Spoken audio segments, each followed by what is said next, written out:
As the air is getting more crisp and the leaves begin to shrivel from their full green to burnt orange, it's clear that the riding days in northern Utah are growing shorter. I'm not saying you should put your bike away for winter. In fact, this is the perfect time to ride one of my favorite routes along the Wasatch Front, the East Canyon Loop.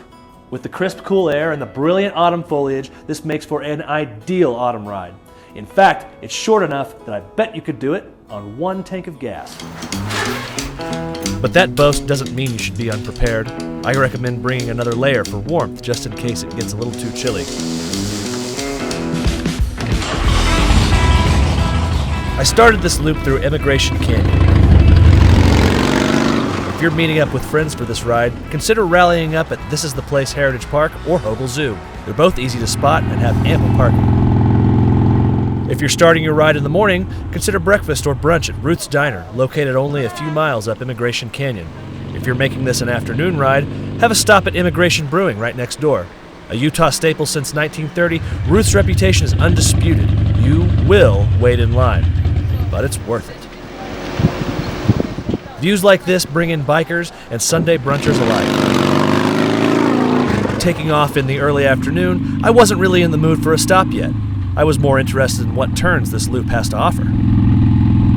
For the next few miles, a small mountain community lines the roadways.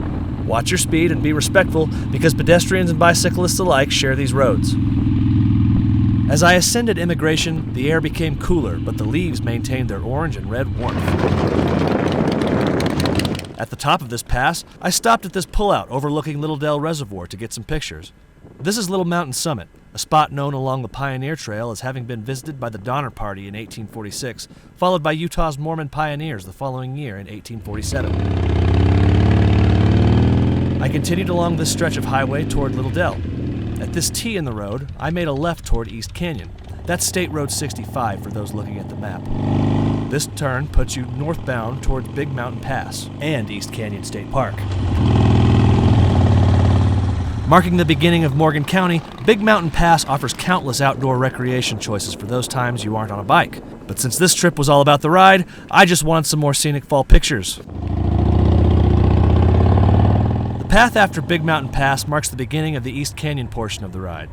Beyond the increasingly beautiful scenery, narrow switchbacks mark what may be the biggest thrill you'll have on this ride. Maintain a safe speed and good riding habits while taking on this portion, since the mountain descent could intimidate a novice rider. You have 3 good seasons to ride in northern Utah, but these views right here make fall my personal favorite. A few miles later, you arrive at East Canyon Reservoir in East Canyon State Park.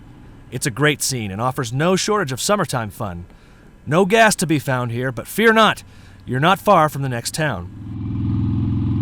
Immediately at the north edge of East Canyon Reservoir, you'll find a fork in the road. Turn left for State Road 66 to run along the north edge of the park. As fun as this part of the ride is, keep your head on a swivel. The high cliffs make rock slides and gravel a common sight. Stay along 66 till you reach the town of Morgan, a charming rural community under its iconic hillside M. It's hard not to imagine yourself settling down in a serene setting like this. Don't feel bad browsing Zillow listings. I did. When you're done daydreaming, turn left under this overpass onto Old Highway Road, or 700 North as your GPS may call it. At this point in the day, I was ready for a meal and a drink. Chances are you will be too. Welcome to the Stoddard Inn, formerly Kelly's Roadhouse. This is about as biker as a biker bar gets, with the beer, brands, and brownings to prove it. Cheers. Leaving the Stoddard Inn, we're homeward bound following this frontage road. Take the on-ramp for Interstate 84 toward Ogden over what will probably be your last cattle guard of the loop. I-84 will take you to Highway 89 and then eventually I-15, which goes north or south, depending on whichever direction you call home. On my trip, I racked up 113.6 miles on, just like I promised, one tank of gas. Now the East Canyon Loop is short enough that you can call it a quick ride, while engaging enough to keep you coming back. What did you think? Have you ever taken the East Canyon Loop before? Is there something I missed along the way? please let me know in the comments below, and obviously like, share, and subscribe to this video and this channel on YouTube. You can find me on Facebook, Instagram, and Twitter at 2WOTW. And for more information on this ride and others, you can find me on my blog at twowheelsoverthewasatch.com. I hope to see you again sometime, and as always, please ride safe.